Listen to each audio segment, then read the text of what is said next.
شهر رمضان الذي انزل فيه القرآن هدى للناس وبينات من الهدى والفرقان۔ نماز تراویح کیا ہے؟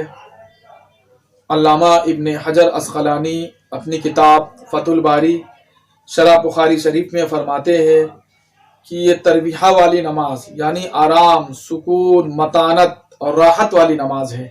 جو 4 رکعت تراویح پڑھ کر جو دعا پڑھتے ہیں تو اس کو ترویحہ کہتے ہیں۔ سبحان ذی الملک والملکوت، سبحان ذی العزت والعظمہ۔ حضرت عائشہ صدیقہ رضی اللہ تعالی عنہا سے روایت ہے کہ اللہ کے رسول صلی اللہ تعالی علیہ وسلم نماز تراویح کے لیے مسجد میں تشریف فرما تھے، تو آپ صلی اللہ تعالی علیہ وسلم کو دیکھتے ہوئے صحابہ کرام نے بھی منفرد انداز میں تنہا اکیلا نماز تراویح پڑھنے لگے۔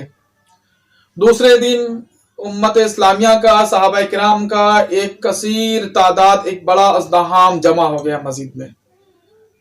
راوی فرماتی ہے کہ تیسرے یا چوتھے دن اللہ کے رسول صلی اللہ تعالی علیہ وسلم نماز تراویح کے لیے مسجد میں تشریف نہیں لے گئے، اور اس کے دوسرے دن کے صبح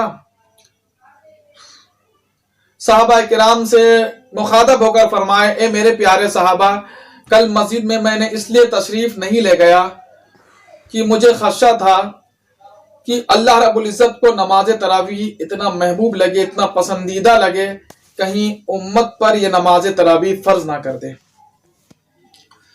تو نماز تراویح یہ کیا چیز ہے؟ اس کے بعد پھر اللہ کے رسول صلی اللہ تعالی علیہ وسلم اپنے پورے حیات طیبہ میں منفرد انداز میں کبھی 8 رکعت، کبھی 12 رکعت، کبھی پورے کے پورے رکعت ادا فرماتے رہے۔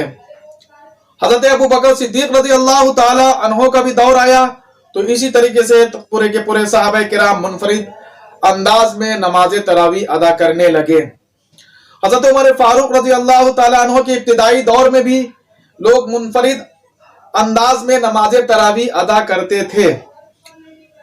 موطا امام مالک لکھتے ہیں کہ عبد الرحمن قاری فرماتے ہیں کہ حضرت عمر فاروق رضی اللہ تعالی عنہ نے ابی ابن کعب رضی اللہ تعالی عنہ کی امامت میں 20 رکعت نماز تراویح ادا کی۔ پھر اس دن سے آج تک پورے امت اسلامیہ میں 20 رکعت نماز تراویح ادا کرنے کا چلن رواج بن گیا، چاہے حرمین شریفین میں ہو یا مدینہ المنورہ میں ہو، چاہے ہمارے ملک میں ہو یا بیرونی ممالک میں ہو، پوری کے پوری جگہ یہ 20 رکعت نماز تراویح ادا کرتے ہیں۔ اور صحابہ کرام رضوان اللہ تعالی علیہم اجمعین 2 چیزوں پر قائم تھے۔ ایک تھے کہ پورا قرآن سنیں رمضان میں، اور پورے رمضان قرآن سنیں۔ جو آج ہمارے یہاں چلن بنا ہے، جو یہ نماز تو ترویحہ والی نماز ہے جسے اسلام نے آسان یعنی بہت سکون والی نماز کہا، لیکن ہمارے یہاں اس کو مشکل بنا دیا گیا ہے۔ 4 دن کی، 5 دن کی، بالکل راجدھانی ایکسپریس کی طرح جلدی جلدی حفاظ قرآن کو پڑھتے ہیں اور اس کے بعد پھر جلدی ختم کر دیتے ہیں۔ 4 دن میں تراویح پورا، 5 دن میں تراویح مکمل۔ اس کے بعد پھر لوگ کہتے ہیں کہ بھائی کاروبار میں لگنا ہے، اپنی ضروریات میں لگنا ہے۔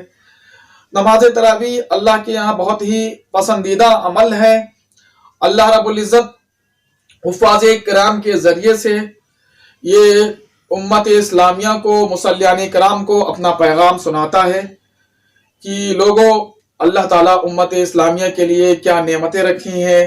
نماز اور قائم کو کرو، حج ادا کرو، زکوٰۃ دو جب تم اس کے صاحب نصاب ہو جاؤ، اور جھوٹ نہ بولو، ہر برائی سے بچو، قرآن کی تلاوت کرو۔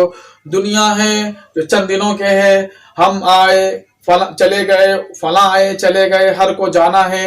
آخرت ہے جو اب ہمیشہ ہمیش کی زندگی ہے، وہاں اللہ کو حساب دینا ہے۔ جو حفاظ کرام نماز تراویح میں یہ امت اسلامیہ کو، مصلیان کرام کو یہ مخاطب ہو کر سناتا ہے کہ اللہ رب العزت جنت میں یہ خوشخبری دی ہے، نیک لوگوں کے لیے بہشت کی خوشخبری دی ہے۔ جو ظالموں کو اللہ رب العزت اس کی ضرور شہرک پکڑے گا اور اسے تک انجام تک کیفر کردار تک پہنچائے گا۔ تو میرے مطلب نماز تراویح کیا ہے؟ یہ سنت موقدہ ہے، نہ فرض ہے، نہ نہ اللہ تعالیٰ نے اس کو فرض کیا ہے، نہ واجب ہے، یہ سنت موقدہ ہے۔ نماز تراویح یہ سنت موقدہ ہے، مطلب یہ ہے کہ اس کو نابالغ لڑکے بچے بھی ہو اس کو پڑھا سکتے ہیں، اس کو قرآن سننا مقصود ہے۔ اور اگر کوئی ضعیفی کی حالت میں ہو تو وہ کھڑے ہو کر کے نماز تراویح نہیں پڑھا پا رہا تو بیٹھ کر سنائے، اور یا کوئی ایسی تکلیف ہو، شرعی عذر ہو، وہ نماز تراویح جو اس سنانے میں تکلیف ہے تو وہ بیٹھ کر بھی قرآن کو سنائیں۔ یہ سنت موقدہ ہے۔ سنت موقدہ میں کوئی ایسا حکم نہیں، فرض کے مقابلے میں جس طرح فرض میں حکم ہے کہ اس طرح سے نماز فاسد ہے یا اسے نماز پڑھنے سے نماز نہیں ہوتی ہے، یہ نماز تراویح مقصود یہ ہے کہ قرآن کو سننا، قرآن سننے کا مقصود ہے۔ تو لہٰذا اگر کوئی حضرات شرعی عذر کی وجہ سے، بیماری کی وجہ سے نماز تراویح میں ان کو کھڑے ہو لینے میں یا علالت ہو یا کوئی ایسی پریشانی ہو، تو دیگر اور بھی فتاوی عالمگیری میں ہو یا دیگر اور بھی مسالک میں ہے کہ نماز تراویح یہ سنت موقدہ ہے، اس کو ہر طریقے سے بیٹھ کر بھی پڑھایا جا سکتا ہے۔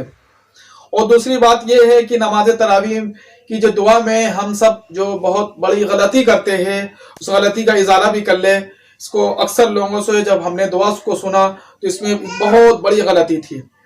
جیسے ہم پڑھتے ہیں کہ جو ترویحہ پڑھتے ہیں، سبحان ذی الملک والملکوت، سبحان ذی العزت والعظمہ، لوگ کیا پڑھتے ہیں؟ والعظمت۔ ضروری ہے کہ عظمت کا معنی بلندی آتا ہے، اردو میں یہ عظمت ہے، لیکن عربی میں جو عظمہ ہوتا ہے، عربی میں عظم کا معنی آتا ہے، ہڈی آتا ہے، اور عظمہ کے معنی بلندی آتا ہے۔ لہذا اگر کوئی یہ غلطی کر رہا ہو، سبحان ذی العزت والعظمہ پڑھ رہا ہو، یعنی عزت اللہ کی طرف منسوب تو کر رہا، والعظمہ پڑھ رہا ہے، تو اس کا مطلب ہے کہ اللہ ہڈی والی یعنی جسم و جسمانیات، اللہ جسم و جسمانیات سے پاک ہے، وحدہ لا شریک ہے، تن تنا ہے، اس کا کوئی شریک نہیں، اس کا کوئی ثانی نہیں، وہ لا ثانی ہے۔ لہٰذا اگر یہ غلطی کرے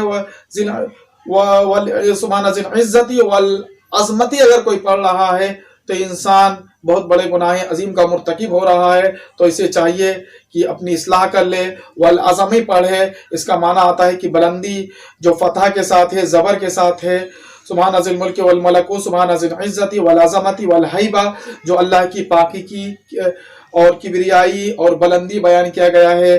تو ہم اس کو اپنی تصحیح کر لے اور اپنے بھائیوں کی بھی سن کر کے تصحیح کر لے۔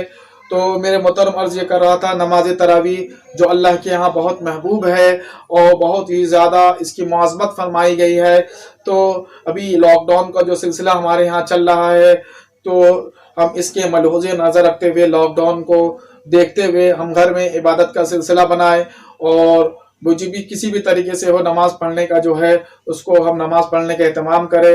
اللہ تعالیٰ سے دعا یہی ہے، اللہ تعالیٰ اس پاک مہینے کا ہمیں قدر کرنے والا بنائے۔ وآخر دعوانا